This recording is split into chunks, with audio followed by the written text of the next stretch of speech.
اللہ تبارک و تعالی نے شیطان سے جب کہا نا کہ تو نکل جا، تو لعنتی ہے، تو اس نے یہ عرض کیا کہ مولا مجھے مہلت دے۔ اللہ کریم نے فرمایا جا تجھے مہلت دی، کتنی؟ الی یوم الدین، قیامت کے دن تک تجھے مہلت دی۔ شیطان نے کچھ اختیارات کا بھی مطالبہ کیا، اللہ تعالیٰ نے اسے وہ اختیارات بھی عطا فرمائے۔ اللہ کے حبیب صلی اللہ علیہ وسلم فرماتے ہیں کہ جس طرح تمہاری رگوں میں خون دوڑتا ہے اس طرح شیطانی وساوس بھی دوڑتے، اور شیطان کی قوت کا، اختیار کا یہ حال ہے کہ الشیطان جاسم علی قلب ابن آدم۔ نبی پاک صلی اللہ علیہ وسلم نے فرمایا شیطان ہر آدمی کے دل کے ساتھ چمٹا رہتا ہے، اتنی اس کی قوت ہے۔ شیطان ہر آدمی کی ناک پر بیٹھ کر رات گزارتا ہے۔ وہ رات ناک پہ کیوں بیٹھتا ہے؟ فرمایا اس لیے کہ وہ کہتا ہے جب سانس اکھڑنے لگے گی تو اسے معاذ اللہ گمراہ اور کافر کر کے ماروں۔ شیطان کو پتہ چل جاتا ہے کہ بندے نے نیکی کا ارادہ کیا ہے تو اس کے پیچھے لگ جاتا ہے۔ کسی سے پوچھے صاحب آپ محفل میں نہیں آئے، نماز میں نہیں آئے، تو کہتے میں نکلا تھا نماز کے ارادے سے، پھر شیطان نے مجھے گمراہ کیا۔ شیطان کی زندگی کا یہ حال ہے کہ اب تک اسے موت بھی نہیں آئی۔ اس کے اختیار کا یہ حال ہے کہ وہ جہاں چاہتا ہے پہنچ جاتا ہے، جو چاہتا ہے وہ کر لیتا ہے، وہ دلوں تک رسائی رکھتا ہے۔ اب ذرا لوگوں کے عقیدوں کا حساب لگائیے گا، وہ اللہ کے دشمن کی ساری طاقتیں مانتے جانتے اللہ کے دوستوں کی طاقت ہی نہیں مانتے، دشمنوں کی طاقتیں مانتے ہیں۔ شیطان ہر جگہ موجود ہے، کوئی بندہ فتویٰ نہیں لگائے گا، اور اگر آپ کہہ دیں نبی پاک ہر جگہ موجود ہے، اگر کہیں حضور کی روحانیت ہر جگہ موجود ہے، نبی پاک صلی اللہ علیہ وسلم اس طرح دیکھ رہے ہیں جیسے ہاتھ کی ہتھیلی کو دیکھ رہے ہیں، تو رٹا شروع ہوتا ہے کہ نہیں؟ کوئی نہیں ہوتا؟ تو ان سے پوچھو شیطان کی دفعہ تو فٹافٹ ہی مان گئے ہو۔ کیسے نادان لوگ ہیں کہ اللہ کے مخالف کی، دشمن کی طاقت تو مانتے ہیں، اللہ کے محبوبوں کی طاقت ہی نہیں مانتے، اس طرف توجہ نہیں کرتے۔ تو شیطان کو اللہ نے قیامت تک مہلت دی ہے، وہ گمراہ کرے گا، اس کو اختیارات دیے ہیں، وہ رستوں میں بیٹھے گا، وہ دلوں سے چمٹے گا، وہ انسان کی سانس کو کھڑنے تک اس کی ناک پر بیٹھ کر اس کا انتظار کرے گا۔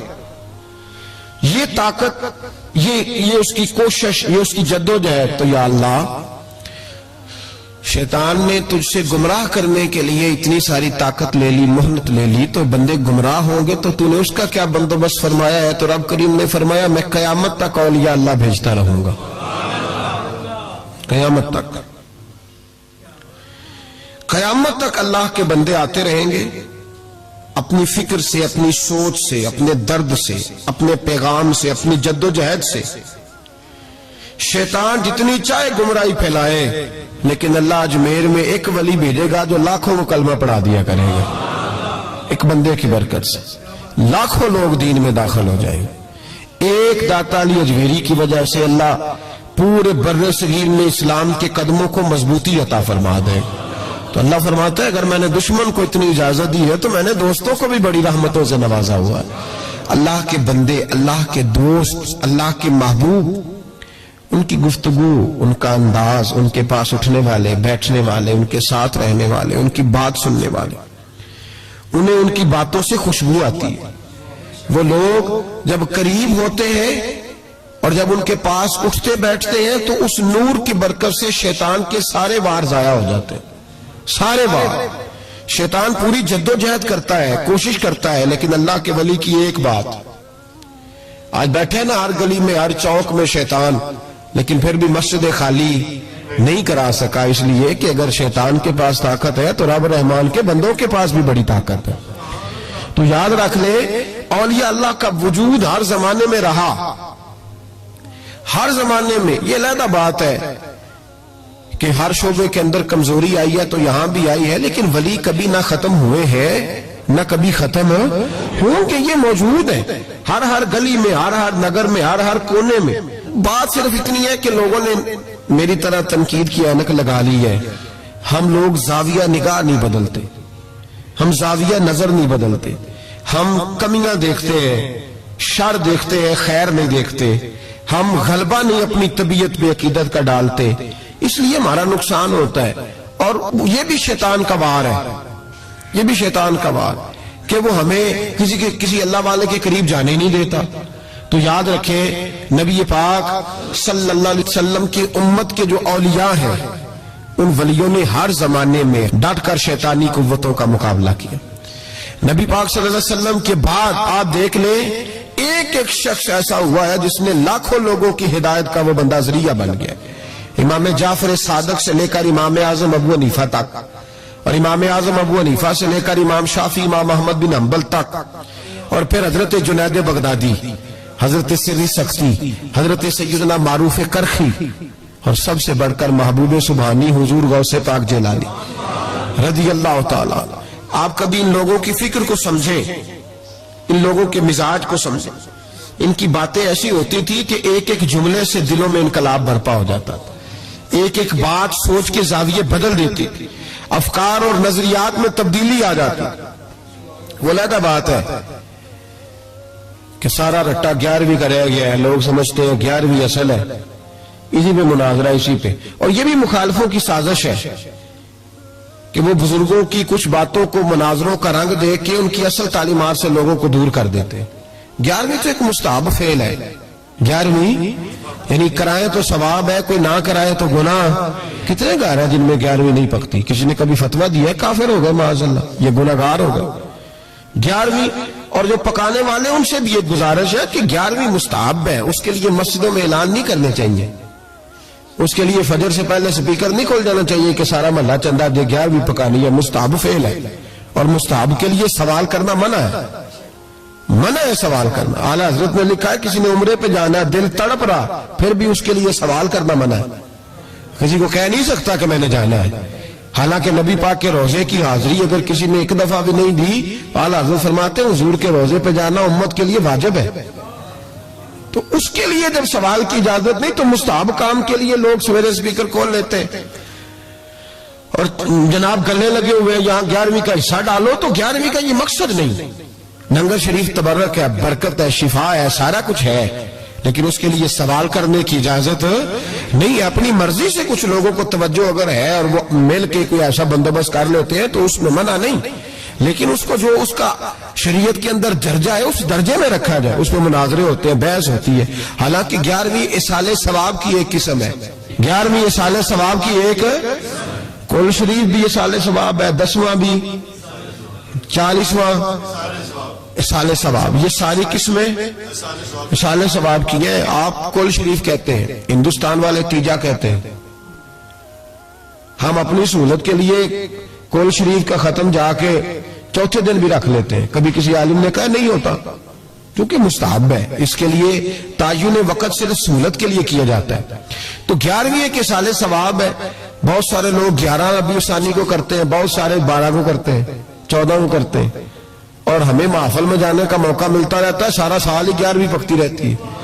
لوگوں نے اپنی سہولت کے لیے وقت رکھا ہوا ہے, کسی نے 17 تاریخ رکھ لی ہے, کسی نے 18 رکھ لی ہے. تو غوث اعظم رضی اللہ تعالیٰ عنہ کی جو اصل چیز ہے وہ ان کی کرامت ہے. پھر ہمارے یہاں ایک اور بحث چلتی ہے کہ اللہ کے ولی کچھ دے سکتے ہیں کہ نہیں دے سکتے. اللہ کے ولی کچھ دے سکتے ہیں کہ, میں نے پہلے کہا ہے شیطان دے سکتا ہے, گمراہی پھیلاتا ہے.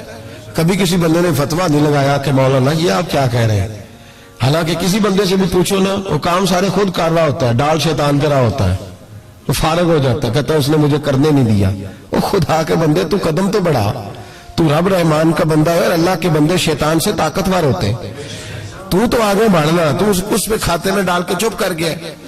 اللہ کے ولی بڑا کچھ دیتے ہیں, اور جو اللہ کا ولی, سنو جملہ یاد رکھو, جو رب کریم کا بندہ دل میں رسول اللہ کی محبت ڈال دے, اس سے زیادہ بھی کوئی نایاب چیز ہو سکتی ہے.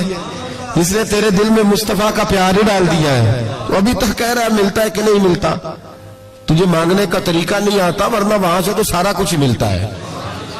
اس کی وجہ کیا ہے؟ کرامت ہے. کیا اللہ کا ولی کس طرح دیتا ہے؟ اللہ کا ولی اللہ سے لے کے دیتا ہے. اور بات صرف اتنی ہے کہ اسے اللہ کو منوانا آتا ہے، اللہ کے ولیوں کو، اللہ کو۔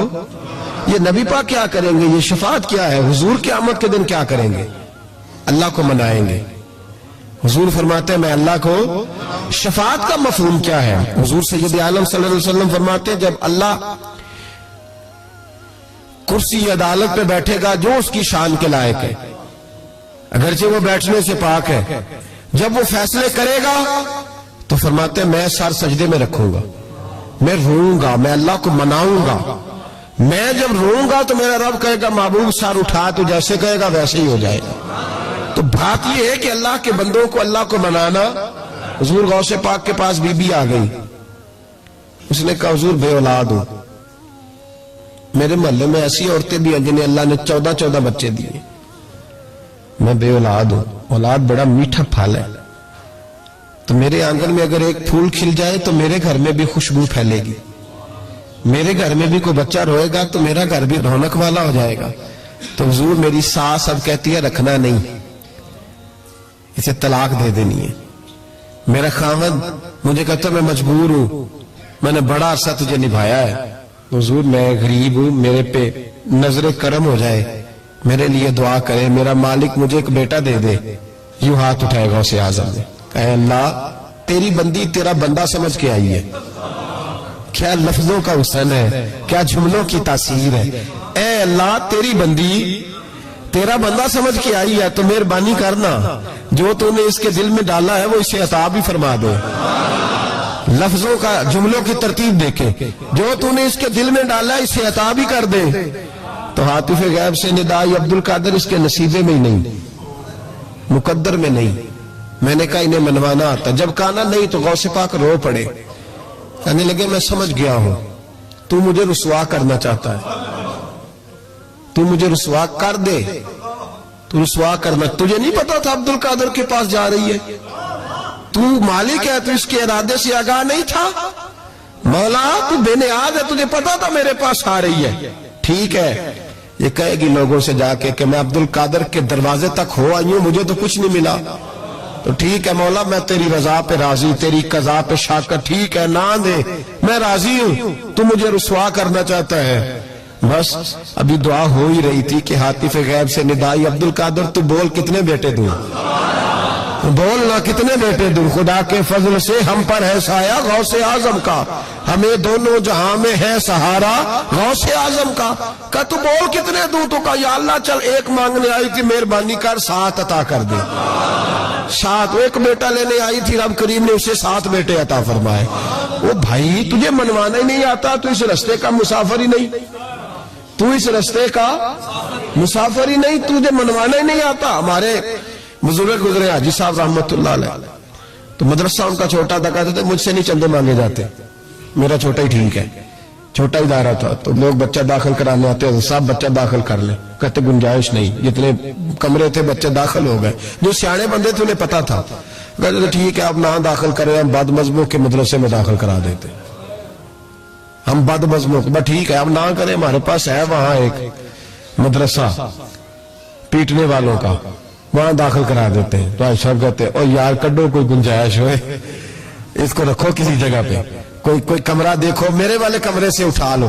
لوگوں کو انہیں منوانا آتا تھا، جن کو پتا تھا کس بات پہ مانیں گے انہیں منوانا آتا تھا۔ میں نے بریلی شریف میں یہ رنگ دیکھا ہے، جب کسی بات پہ بریلی کے بزرگ پریشان ہوتے اور کوئی آزمائش آتی ہے تو جو جاننے والے لوگ ہیں وہ کہتے ہیں چلو حضور کی کو نعت چھیڑ دو، جب نعت پاک چھڑ جاتی ہے تو چہرے کھلنے شروع ہو جاتے ہیں، وہاں توانائیاں بھول جاتے ہیں لوگ اپنے سارے گاؤں۔ جنہیں منوانا آتا ہے، اللہ کے ولی کا کمال یہ ہے کہ اسے رب کو منانا آتا ہے، وہ منوا لیتا ہے۔ اللہ اپنے فضل سے، اللہ کو مجبور کوئی نہیں کر سکتا، اللہ اپنے فضل سے اس کی بات مانتا ہے۔ کتب علی نفسہ الرحمہ، اپنے فضل سے مانتا ہے۔ تو حضور غوث پاک رضی اللہ تعالیٰ عنہ نے لوگوں کو بڑا نوازا۔ ایک شخص آیا، اس نے آ کے کہا حضور میرے ابا جی میں آپ کا مرید ہوں، عقیدت مند ہوں، رات میں نے باپ کو خواب میں دیکھا ہے، تو دوزخ کی آگ میں جل رہا ہے، میرا فوت ہونے والا باپ میں نے بڑی تکلیف میں دیکھا ہے۔ تو غوث اعظم رضی اللہ تعالیٰ عنہ فرمانے لگے میرے مدرسے میں آیا کرتا تھا، میری خانقاہ میں آتا تھا، میری محفل میں بیٹھتا تھا، حلقہ ذکر میں رہتا تھا،